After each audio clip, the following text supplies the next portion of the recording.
તમે વિચાર કરો મિત્રો, આ દેશ કઈ બાજુ જઈ રહ્યો છે કે તમને ખબર પડે કે કઈ બાજુ જઈ રહ્યું છે આ લશ્કર?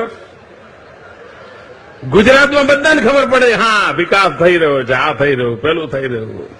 અને દિલ્હીમાં તમે વિચાર કરો, આખો દેશ કાળું નાણું પાછું લાવો એના માટે મક્કમ છે કે નહીં? આ કાળું નાણું વિદેશમાંથી પાછું આવવું જોઈએ કે ના આવવું જોઈએ? આ કાળા બજારિયા ને કાળા ધંધા ને કાળા કામો બંધ થવા જોઈએ કે ના થવા જોઈએ? દેશ આખો કહે છે કાળું નાણું બંધ થવું જોઈએ.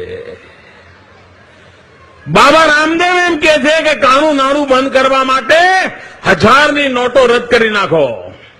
જેમણે ઘરોમાં 1000ની નોટોના થપ્પા લગાયા હોય, રાતોરાત એમની નોટો રદ કરી નાખો, બધું પોલ બહાર પડશે. આવી માગણી કરી છે ને રામદેવે, બાબા રામદેવે કરી છે ને. 1000ની નોટો રદ કરવાની માંગણી કરી. આ ભારત સરકારે શું કર્યું? પાવલી રદ કરી. क्या कमाल है साहब, क्या सीन है. देश के છે કે 1000ની નોટ નાબૂદ કરો, પ્રધાનમંત્રી કે જો પાવલી કાઢી.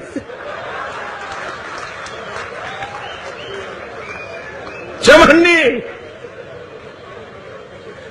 મિત્ર એમને ઈરાદો કેવો છે એના દર્શન કરાવે છે. એમાં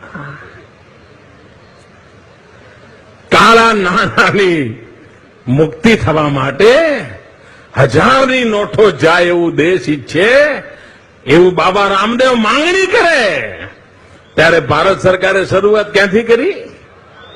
પાવલી. બોલો સાહેબ, આ તમારા ઘરમાં 5 પાવલી હશે ભાઈ? કોંગ્રેસમાં અમને નથી કહેતો, ત્યાં હોય બી ખરા.